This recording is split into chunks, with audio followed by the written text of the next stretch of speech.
110조가 나오죠. 한번 읽어볼게요. 1항.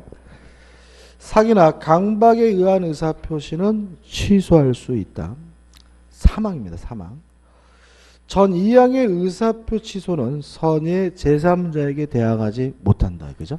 그럼 결국은 사기를 당했거나 강박을 당했으면 취소할 수 있는데 다만 이 취소를 가지고 선의 제3자에게 뭐 하지 못해요? 대항하지 못한다. 이런 얘기죠. 먼저 정리해보고 교재를 좀 볼게요. 첫 번째 사기에 의한 의사표시인데 개념은 이렇습니다. 기망, 속였더니 넘어가가지고 착오를 일으켰고요. 그 착오에 의해서 일정한 의사를 표시하면 이게 뭐가 되죠? 사기에 의한 의사표시가 됩니다. 그럼 여기서 이제 뭘 할 수 있냐면 얘를 빼면 어차피 뭐가 되죠? 착오가 되죠.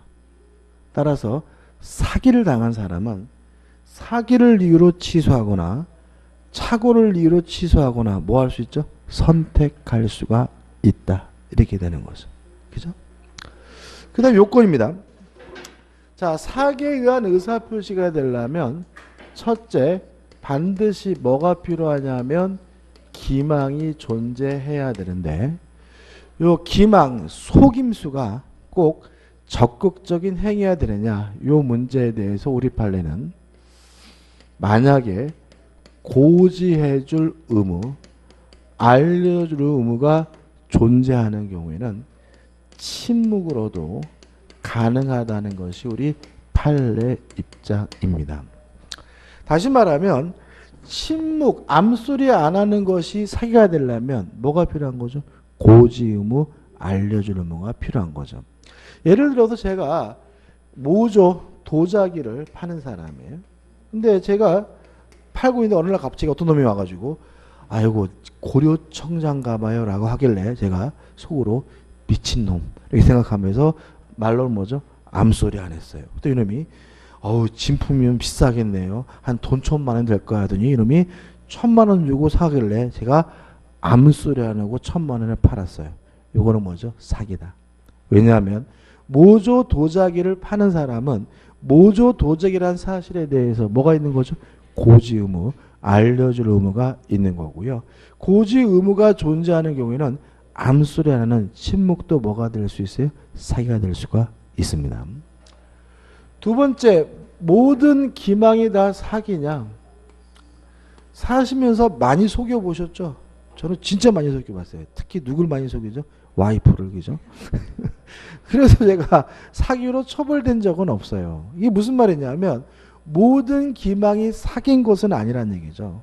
이 기망이 사기려면 뭐 해야 되냐면 위법해야 되는데 여기서 위법은 법을 위반했다는 말이 아님을 주의하시기 바라고 여기서 위법은 뭐냐면 비난 가능성의 존재입니다. 다시 말하면 비난할 정도여야 그것이 위법한 것이고 사기인 거예요. 따라서 속였다 하더라도 그것이 비난할 정도가 아니라면 뭐가 아니에요? 위법하지 않기 때문에 뭐가 될 수 없어요? 사기가 될 수가 없는 거죠. 근데 예를 들어서 이런 겁니다. 제가 음식점에 가가지고 아줌마 여기 음식 맛있어요? 이거 맛있어요? 물어봤더니 맛있대요. 시켰더니 맛 들을 게 없어요. 그래서 다음날 그 아줌마를 사기로 검찰에 고발하고 고소를 하고 그 매매 계약을 사기를 이유로 취소할 수 있느냐? 없는 거다. 왜냐하면 그 아줌마가 맛없는 음식을 맛있다라고 말한 건 명백히 뭐죠? 기망이긴 하지만 뭐 할 수 없어요? 비난할 수가 없는 거죠. 왜요? 음식을 파는 사람은 당연히 맛있다라고 말하는 것이 뭐예요? 인지상정이고요. 서로 그것이 기망이라 하더라도 뭐 할 수 없어요? 비난할 수가 없기 때문에 위법하지 않아서 뭐가 아닌 거예요? 사기가 아닌 거예요. 여기 계신 분 중에 여기 계실지도 모르는데 학원 등록하시면서 꼭 이런 분들 계시죠. 근데 민법 선생은 강의 잘하나요? 이렇게 물어보면 뭐라 그래요? 무조건 잘한다 그러죠. 그죠? 근데 잘한다 그래서 등록하고 수업 들어보니까 더럽게 못해. 그래도 뭐가 아니에요? 사기가 아니다. 왜냐하면 학원을 운영하는 사람은 강사가 강의를 잘한다고 말하는 것이 뭐예요? 인지상정이고요. 서로 그것이 기망이라 하더라도 뭐 할 수 없어요? 비난할 수가 없어요. 여기서 이제 우리가 일반적인 상식과 판례가 달라지게 되는 겁니다. 자, 보세요. 제가 상가를 분양받으러 갔어요. 가가지고 장사가 잘 될까요? 그럼 뭐라 그랬어요? 끝내준다 그러죠. 대박이라 그러죠. 이거 목 줘서 그냥 장사 잘 될 거라 그러죠. 믿고 분양받았는데 장사가 잘 안 돼요. 그래도 뭐가 아니에요? 사기가 아니에요. 왜냐하면 상가를 분양하는 사람은 장사가 잘 된다라고 말하는 것이 뭐예요? 인지상정인 거고요. 서로 그것이 기망이라 하더라도 뭐 하자는 위법하지 않고요. 따라서 사기가 되지 않습니다. 그래서 보통 언론에서 사기 분양 그러는 거 다 뭐가 아니에요? 사기가 아닌 거예요. 요새 전봇대 같은 데 붙여 지나가다 보면 그런 거 있잖아요. 뭘 분양 받으시면 사시면 뭐 수익률 막 10% 막 8% 막 나오죠. 그죠? 요새는 아무튼 막 수익형 부동산이 대세 막 이러면서 그죠? 근데 그런 거 볼 때마다 어떤 생각이 들어요? 지가 하지. 그죠? 저는 진짜 지가 하지. 그죠? 아니, 은행에 적금 넣어봐야 2%나 줄까 말까 이 시대에 수익률이 뭐죠? 10% 실투자금 2천만 원 막 이렇게 나오잖아요. 그죠? 지가 하지. 절대 그거 아니잖아요. 굴하겠죠? 기망이겠죠? 근데 그건 뭐가 아니에요? 사기가 아니에요. 왜요?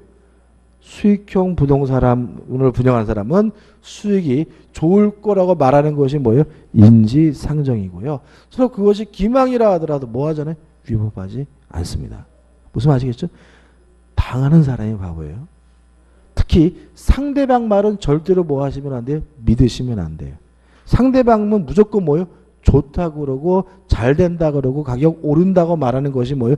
인지상정이니까 그 사람 말 믿고 거래했더라도 결코 사기로 뭐 받지 못해요? 보호받을 수는 없다는 거 잊지 마시면 돼요. 여기서도 시험 문제 지문이 잘 나와요. 그 다음에 세 번째로 고의여야 돼요. 따라서 과실로 상대방을 기망한 경우에는 뭐가 될 수 없냐면 사기가 될 수가 없어요. 자, 그럼 이런 거죠. 돈을 빌렸는데요. 못 갚게 됐어요. 안 갚게 됐어요. 사기인가요? 돈 빌린데 안 갚아요. 사기예요? 대출 받았는데 연체하고 있어요. 사기인가요? 사기가 아닌 것 같잖아요. 그죠? 그죠? 근데 요새 보니까 요새 뭐죠? 비투인가 뭔가 해가지고 연애들 말 많잖아요. 그죠? 그래가지고 20년 전에 10년 전에 막 이렇게 나오잖아요. 그죠? 그래가지고 가족한테 돈을 빌렸는데 못 받았다. 근데 사기다 막 나오잖아요. 그러면 그런 거 보면은 돈 빌려서 안 갚는 것도 사기인 것 같잖아요. 이게 뭐죠? 걔 이름이 툭툭한데 무슨 다시죠 걔가? 마다신가? 마다. 이제 마다. 얘는 뉴질랜드인가요? 그죠? 근데 얘는 보니까 사기인 것 같아요. 이게 사기냐 아니냐는 뭐로 달리냐면 고의냐 과실에서 갈려요. 자, 이런 얘기입니다. 돈을 빌릴 때는 갚으려고 했는데 결과적으로 못 갚게 됐다면 과실로 기망한 거니까 뭐가 아니에요? 사기가 아니에요. 근데 빌릴 당시부터 갚을 마음이 없었다면 고의이기 때문에 뭐가 돼요? 사기가 되는 거예요.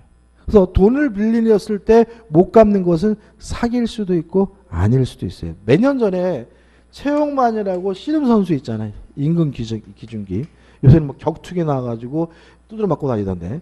얘가 1억을 빌렸어요. 1억을 빌렸는데 못 갚아가지고 사기로 유죄 판결을 받았습니다. 한 2, 3년 된 것 같아요. 근데 그러면 이게 고의냐 과실냐 문제 어떻게 판단하냐면 그 사람의 재산 상태를 봐요.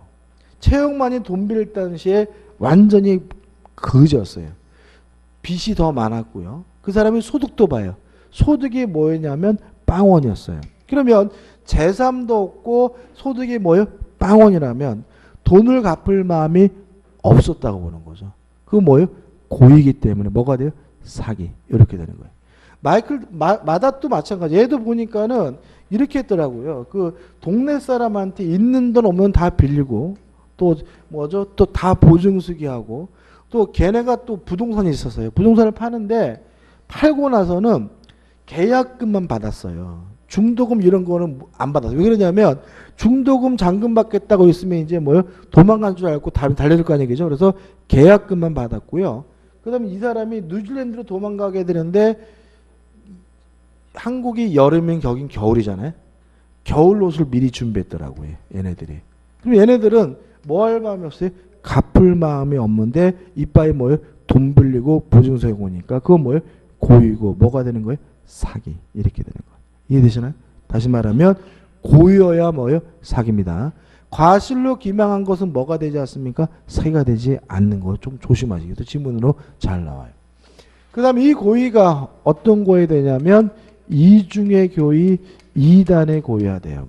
이게 무슨 말이냐면 기망을 해서 착오를 일으키겠다는 1단계의 고의만으로는 부족하고요. 착오를 일으킨 사람으로부터 일정한 의사표시를 받겠다라는 뭐가 필요하냐면 2단계의 고의가 필요하다는 것이 우리 판례 입장이고, 마지막 네 번째 인과관계가 필요한데 이 인과관계는 객관적일 필요는 없어요. 주관적인 것만으로도 충분합니다. 이게 무슨 말이냐면 객관적일 필요 없다는 말은 일반인 입장에서 넘어갈 정도일 필요는 없어요.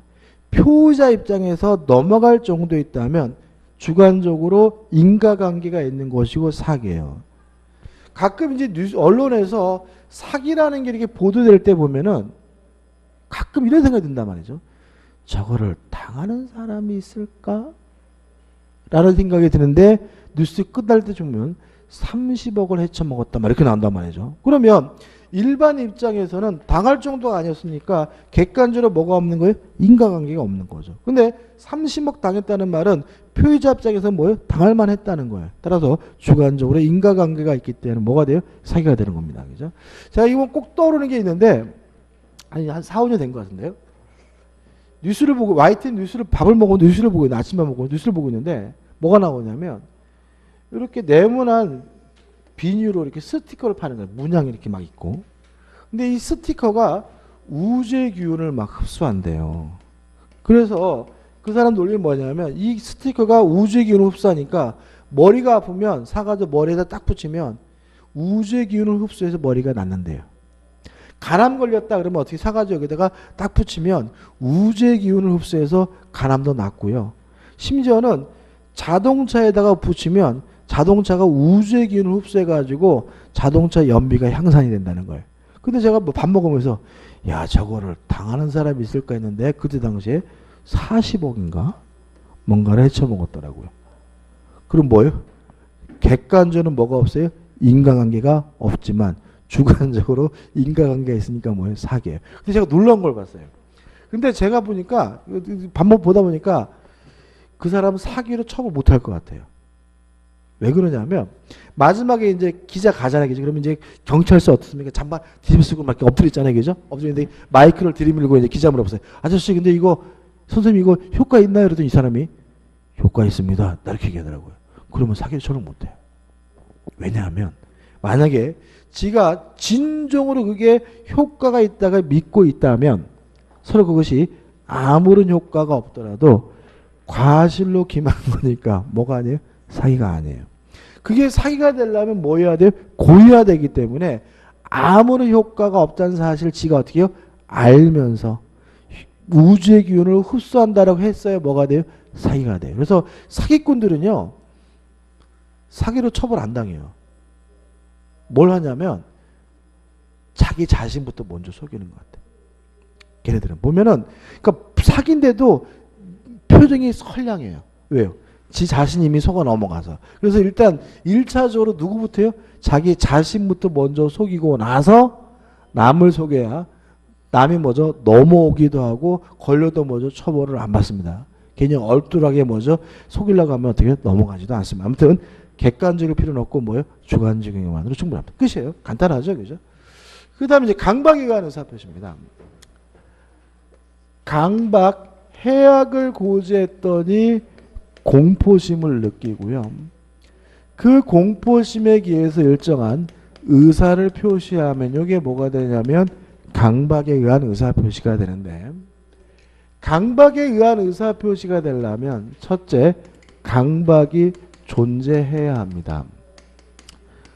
그 다음에 여기서 생각해 볼 것은 강박의 방식에는 무제한이에요. 뭐 적극적인 행위일 수도 있고요.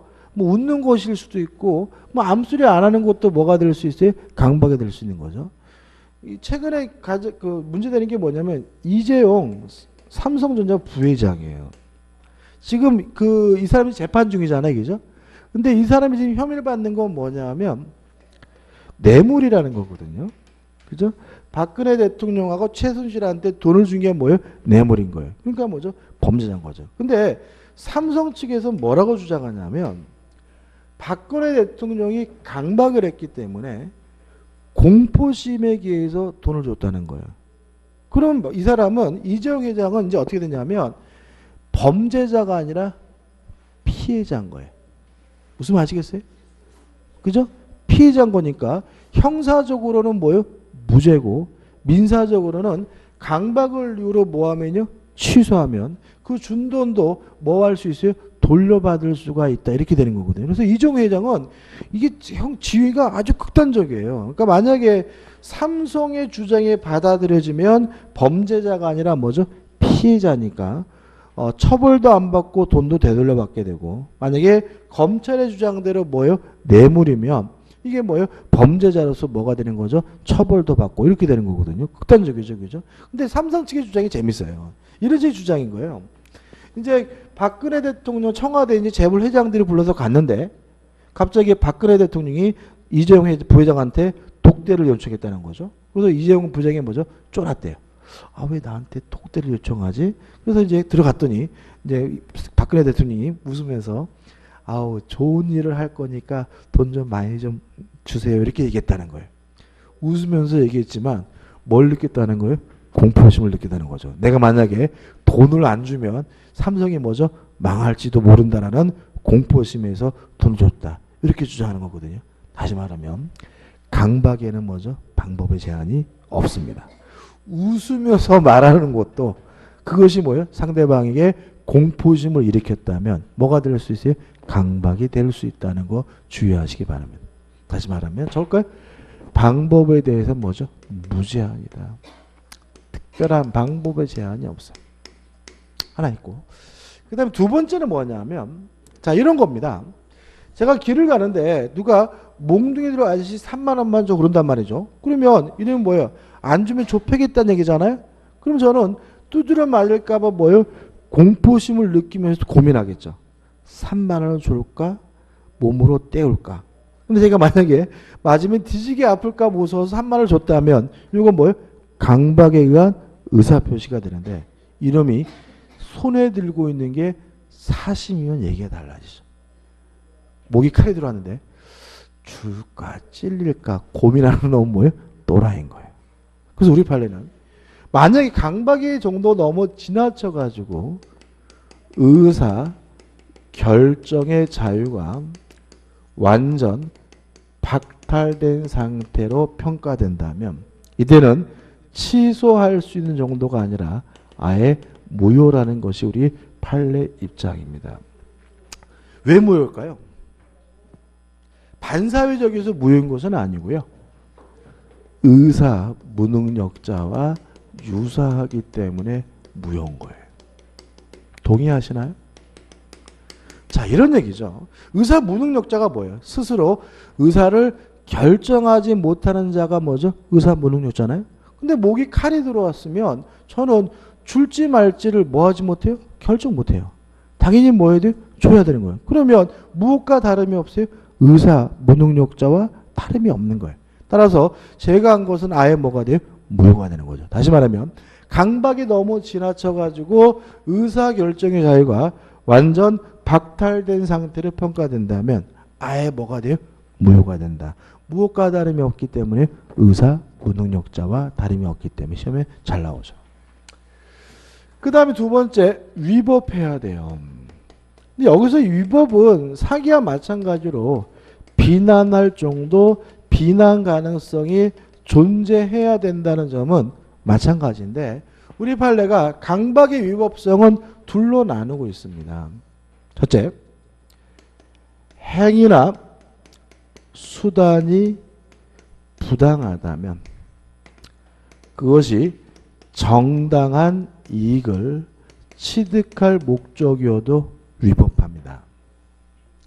반대로 행위나 수단이 정당한 경우라 하더라도 그것이 부정한 이익을 취득할 목적이면 위법한 강박이라는 것이 우리 판례 입장입니다. 자, 이런 얘기예요. 을이 갑에게요 1억을 빌려줬어요. 1억을 빌려주고 1억을 뭐죠? 돌려받았거든요. 그러면 빌려준 돈을 돌려받는 것은 물론 뭐죠? 정당한 이익인 거죠. 동의하시죠? 근데 만약 을이 갑에게 뭐라 그러냐면 안 갚으면 때려 죽이겠다고 했어요. 살해를 협박했어요. 그러면 뭐가 부당한 거죠?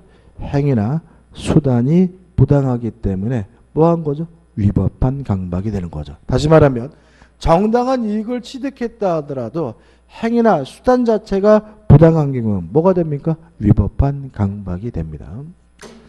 그 다음에 행위나 수단이 정당하다고 할 때는 뭐가 나오냐면 고소 고발이 나와요.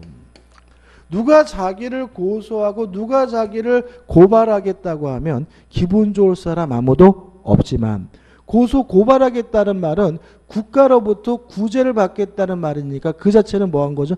정당한 거죠. 그래서 만약에 을이 갑에게 때려 죽이겠다가 아니라 고소하겠다고 해가지고 빌려준 1억 원을 받았다면 아무 문제 없는 거예요. 동의하시죠? 그죠? 근데 만약에 고소하겠다고 해서 플러스 알파 부정한 이익을 취득했다면 이것도 뭐가 돼요? 위법한 강박이 될 수 있음을 주의하시기 바랍니다. 그래서 보통 우리가 고소하겠다고 해서 합의금을 뜯어냈어요. 근데 그 합의금을 뜯어낸 것이 위법한 강박이냐? 뭐 가지고 판단해? 금액 가지고 판단해. 금액이 너무 지나치게 많았다. 그럼 뭐가 되는 거죠? 부정한 이익을 취득하는 것이니까 뭐죠? 위법한 강박이 되고 고소하겠다고 해서 받은 합의금이 적정한 것을 평가된다면 아무런 문제 없는 것을 평가되고 있으니까 주의하시기 바랍니다. 이해되시죠? 그죠? 조심하시고. 그 다음에 세 번째로 고의여야 됩니다. 따라서 과실로 상대방에게 공포심을 준 경우에는 강박에 의한 의사표시 될 수가 없고요. 또 이 고의는 2단의 고의여야 합니다. 따라서 강박을 해서 공포심을 일으키겠다는 1단계 고의만으로는 부족하고요.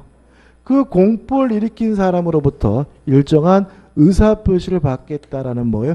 2단계 고의가 필요하다는 것이 우리 판례 입장이고 마지막으로 네 번째 인과관계도 사기와 마찬가지로 객관적일 필요는 없습니다.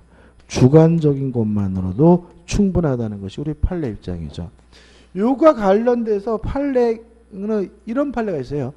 벼락 맞아 뒤지라는 판례가 있어요. 누가 벼락 맞아 뒤진다 그러면 일반적으로 뭐란 느낍니까? 공포심을 안 느끼죠. 그러면 객관적으로 뭐가 없는 거예요? 인과관계가 없는데 그분은 진짜 벼락 맞을까 봐 무서워서요. 외출도 못했고요. 벼락을 안 맞기 위해서 뭐까지 했냐면 구까지 했어요. 그러면 주관적으로 뭐가 있는 거죠? 인과관계가 있는 거니까 그것도 뭐죠? 강박이 될 수 있다. 이렇게 되는 거죠. 여기까지가 뭐죠? 요건입니다. 그래서 교재 보시면은 218, 219, 220페이지 오시면 판례 가지고 판례가 잔뜩 나와 있죠. 이 판례 읽어보려면 굉장히 어려운데 이 판례는 결국 뭐냐면 요거예요. 기망이 위법하려면 뭐가 있어야 돼요? 비난 가능성이 있어야 된다. 따라서 상가를 분양하는 사람이 장사가 잘 된다라고 구라친 거는 뭐예요? 위법하지 않으니까 뭐가 아니에요? 사기가 아니다. 이런 기본적인 취지니까 한번 소설책 보듯이 쭉 보시면 되고 221페이지 보시면 뭐가 나오죠? 강박이 나오죠. 요건해가지고 내용 나니까 보시고 넘겨보시면 뭐 판례라고 할 것도 없죠. 이제 바로 뭐죠? 3번 사기 강박에 의한 의사표시의 효과가 나옵니다. 그래서 잘 한번 생각해보죠. 갑이 을과 만나가지고 매매 계약을 하고요. 을이 갑에게 사기나 강박을 쳤다면 갑은 을과의 매매 계약을 뭐 할 수 있습니까? 취소할 수가 있습니다. 다만 이 취소를 가지고 누구에겐 대항하지 못하죠? 선의의 제3자에 대항하지 못해요. 이게 뭐죠? 1. 상대방이 사기 강박을 한 경우예요. 이건 뭐 문제가 없죠. 근데 문제는 2번이죠. 갑이 을과 만나가지고 매매 계약을 했는데 병이 갑에게 사기를 쳤어요. 병이 갑에게 강박을 했어요. 이 경우에 갑이 을과의 매매 계약을 취소할 수 있느냐? 왜 이게 문제가 되냐면 병이 갑에게 사기 강박을 쳤다는 이유로 갑이 을과의 매매 계약을 취소하게 되면 누가 피해를 보냐면 상대방이 피해를 보거든요. 상대방은 나쁜 짓 안 했잖아요. 그래서 우리 민법은 이때는 상대방을 보호할 필요가 없을 때만 취소할 수 있다고 규정하고 있습니다. 다시 말하면 상대방이 알았거나 또는 알 수가 있었을 경우에만 갑은 을과의 매매 계약을 뭐 할 수 있어요? 취소할 수 있다라고 규정을 두고 있어요. 다시 말하면 상대방이 아닌 제3자가 사기 강박을 했으면 언제 취소할 수 있습니까? 상대방이 알았거나 또는 알 수 있어야 뭐 할 수 있어요? 취소할 수가 있습니다. 그러면 생각해 보자고요. 상대방이 만약에 선의이고 무과실이라면 갑은 을과의 매매 계약을 뭐 할 수 없어요? 취소할 수 없겠죠. 그죠? 알았거나 또는 알 수 있어야 뭐 할 수 있어요? 취소할 수 있다는 말은 상대방이 선의이고 무과실은 뭐 하지 못해요? 취소하지 못하겠죠. 이때 갑은 어떻게 하느냐? 사기친 놈, 강박한 놈 병에게 불법행위를 원인으로 손해배상을 청구할 수가 있겠죠. 동의하시나요? 자, 사기도 위법하고요. 강박도 뭐합니까? 위법합니다. 사기나 강박을 당한 사람은 불법행위를 원인으로 사기친 놈, 강박한 놈한테 뭐 할 수 있어요? 손해배상을 청구할 수가 있어요. 그럼 여기서 질문이 어떻게 나오겠어요? 취소를 못하면 손해배상도 청구할 수 없다. X. 그잖아요. 상대방이 선의이고 무과시여서 뭐 하지 못해요? 취소를 못하더라도 사기친 놈, 강박한 놈한테는 불법행위를 원인으로 뭘 청구할 수 있어요? 손해배상을 청구할 수가 있으니까 취소를 못하면 손해배상도 청구할 수 없다. 그럼 뭐죠? X가 되면 알 수가 있고요. 그다음 마지막으로 병은 왜 갑에게 사기 강박을 쳤느냐? 지가 사는 것도 아닌데. 이 문제에 대해서 우리 판례는 크게 둘러봅니다. 을이 사장이고요. 병이 직원이에요. 피용자이기 때문에 사기 강박을 친 경우가 있을 거고 을이 본인이고 병이 을의 대리인이에요. 대리인이어서 사기 강박을 치는 경우가 있을 텐데 만약에 병이 을의 피용자라면 여기서 말하는 뭐예요? 제3자이기 때문에 을이 알았거나 알 수 있어야지만 뭐 할 수 있어요? 취소할 수 있지만 만약에 병이 을의 대리인인 경우에는 여기서 말하는 제3자가 아니기 때문에 을이 알았든 몰랐든 상관없이 갑은 항상 뭐 할 수 있어요? 취소할 수가 있다. 여기 오른쪽에 나와 있는 뭐죠? 판례들입니다. 근데 이것도 여기서 공부하시면 어렵게 느껴지는데요. 다음 주에 우리가 대리인 공부하면 깔끔하게 해결될 거니까 걱정하지 마시고 이 정도만 간단하게 정리하시면 돼요. 그 다음에 오른쪽 하단에 보시면 제3자에 대한 관계 선의의 제3자에 대항하지 못한다는 말이 나오고요. 넘겨보시면 사례가 나오고 판례가 나오는데 이거는 나중에 해제할 때 공부를 하면 좀 이해가 되지만 지금은 의미가 없습니다. 우리는 그냥 선의 제3자에게 취소를 가지고 뭐 하지 못해요? 대항하지 못한다. 이 정도고 적용 범위는 뭐 대동소니까 한번 읽어보시기 바랍니다. 자, 오늘 여기까지고요. 다음 주에 이제 뭐 할 거냐면 법률행위의 대리로 들어갈 겁니다. 그죠? 자, 오늘 수고 많으셨습니다. 고맙습니다.